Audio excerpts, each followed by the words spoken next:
শিলিগুড়ি শান্তিনগরে কীর্তন শুনতে ভিড়। একটা সময় 25শে ডিসেম্বর মানে ছিল হাড় কাঁপানো শীত। বিশ্ব উষ্ণায়নের প্রভাবে সেই শীত আজ আর নেই। তবুও 25শে ডিসেম্বর বড়দিন বলে কথা। আর এই সময় চারদিকে কীর্তনেরও আসর বসে। শিলিগুড়ি দক্ষিণ শান্তিনগরের আনন্দপল্লীতে গত কয়েকদিন ধরে বসছে কীর্তনের আসর। স্থানীয় শ্রী শ্রী রাধাগোবিন্দ মন্দিরে সেই কীর্তন চলছে। স্থানীয় বাসিন্দারা সকলে মিলে চাঁদা দিয়ে কীর্তনের আয়োজন করেন। ভজন কীর্তনের মধ্যে পদাবলী কীর্তনও রয়েছে। কীর্তনের সঙ্গে সঙ্গে প্রচুর মানুষের মধ্যে ভোগের প্রসাদ বিতরণ করা হচ্ছে। স্থানীয় শ্রী শ্রী রাধাগোবিন্দ মন্দির কমিটির সদস্যরা জানিয়েছেন, তাদের মন্দির পুরোপুরি নির্মাণ করা যায়নি। তারা আর্থিক সমস্যায় রয়েছেন। এর জন্য তারা সরকারি অনুদান প্রার্থনা করছেন। তবে কীর্তন শুনতে বয়স্ক থেকে শুরু করে অনেক শিশু কিশোরও সেখানে ভিড় করছে।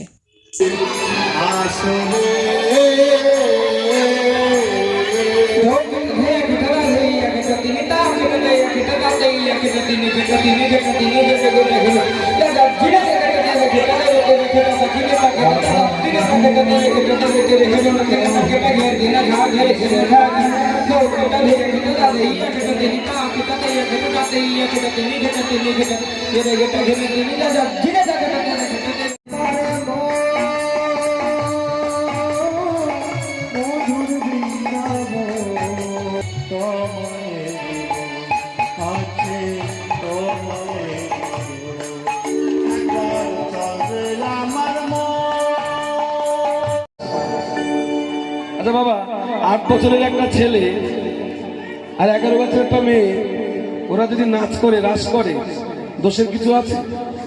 8 বছরের একটা ছোট্ট বাচ্চা আর 11 বছরের মেয়েদের পাশাপাশি শুয়েও থাকে, দোষ আছে? থাকার কথা। ওই বৈবাহিক নীতির মাধ্যমে সে রাজ্য বিস্তার করেছে। ওই রাজা এখানে তো সম্ভব নয়, তবে আমার ধারণা মানে আজকে যে লোক সমাগম হয়েছে তাদের কমসে কম 5,000 ছাড়িয়ে গেছে, বুঝলেন? 5,000 ছাড়িয়ে গেছে। তো আমাদের এখানে কিছু কিছু সমস্যা আছে, বুঝলেন? আমাদের এখানে এই মন্দিরটা তৈরি হয়েছে সম্পূর্ণ ভিক্ষা করে, লোকের কাছে ভিক্ষা করে মন্দির তৈরি করা হয়েছে। এবং আমাদের যে অনুষ্ঠানটা হয় সেটাও সম্পূর্ণ ভিক্ষা মাত্র। আমাদের যদি সরকারি কোনো অনুদান পাওয়া যেত, আমাদের এই মন্দিরটা খুব সুষ্ঠুভাবে চলতো। যেরকম মনে করেন দুর্গা পূজা মন্দির কমিটি কিন্তু সরকারের থেকে একটা অনুদান পায়। আমরা কিন্তু এই জমিটাও কিনছি ভিক্ষা করে, 10,000 ভিক্ষা করে জমিটা কিনেছি। হ্যাঁ, তো এখন যে আমরা একটা সরকারি অনুদান পেলে মন্দিরটা সুষ্ঠুভাবে পরিচালনা করতে পারি, একটা পূজারি রাখতে পারি বা মন্দিরটা ভালো মতো তৈরি করতে পারি, মন্দিরের কিছু হয় নাই। মন্দিরের চূড়াটা করার বিশেষ প্রয়োজন, বুঝলেন? কিন্তু আমরা অর্থের অভাবে কিছুই করতে পারছি না। আমরা মাসে মাসে যে একজন মাসি রেখেছি পূজা করার জন্য, তার বেতন ঠিক মতো দিতে পারি না। এই কিছুদিন আগে আমরা লাইটের পারমিশন নিয়েছি, সঠিকভাবে লাইটের বিলটাও ঠিক মতো দিতে পারি না। তাই আপনার কাছে অনুরোধ করব, যদি আমাদের এই মন্দিরকে উন্নয়নের জন্য কোনো সহৃদয় ব্যক্তি যদি এগিয়ে আসে, আমাদের মন্দিরের খুব উপকার হবে।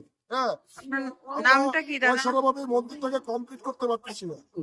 আপনার কাছে অনুরোধ, আপনি একটু চেষ্টা করুন বা 5 জনকে বলুন, কোন স্বেচ্ছাসেবী সংগঠন যদি এগিয়ে আসে আমাদের মন্দিরের পাশে, আমাদের মন্দিরের খুব উপকার হবে।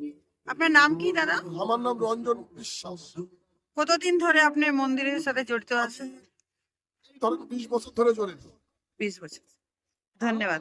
ধন্যবাদ। আমি বাবলু কুমার সাহা, এই কীর্তন কমিটির একজন সদস্য, দক্ষিণ শান্তিনগর আনন্দপল্লী শ্রী রাধাগোবিন্দ মন্দিরের তরফ থেকে প্রতি বছরে আমাদের এই অনুষ্ঠান হয়।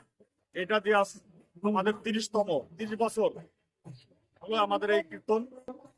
আগে আমাদের এই কীর্তনটা খুব ছোট করে হতো, এলাকার ভক্তবৃন্দের সহযোগিতায় এবং আমাদের কমিটির কঠোর পরিশ্রমে আমরা এই মন্দিরটাকে পাকা করেছি এবং উপরে ছাদ দেওয়ার প্ল্যান আছে।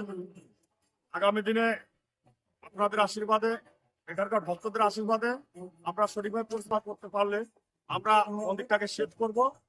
এবং এখানে আমরা আজকে আমাদের এই মহাপ্রভু, আমাদের আজকের এই শেষ প্রোগ্রাম, কাল সকালে আমাদের মহাপ্রভুর ভোগ হবে। ভোগের পর আমরা পাড়ার লোকেদেরকে আমরা প্রসাদ বিতরণ করবো, লোকেদেরকে এখানেও খাবে এবং গিয়ে গিয়ে খাওয়াবে। আমার নাম অমল দত্ত। আমি কীর্তনের সাথে জড়িত আজকে 30 বছর যাবৎ। আপনার এই প্রতি বছর আমাদেরকে সবাই সহযোগিতা করে, আমরা এইভাবে কীর্তনটাকে পরিচালনা করে যাচ্ছি। দেখেন এখানে সবাই মুসলমান না, কেউ আগাচ্ছে কেউ পিছাচ্ছে, এইভাবেই চলছে। মানে সবাই যদি একসাথে সহযোগিতা, সব একরকম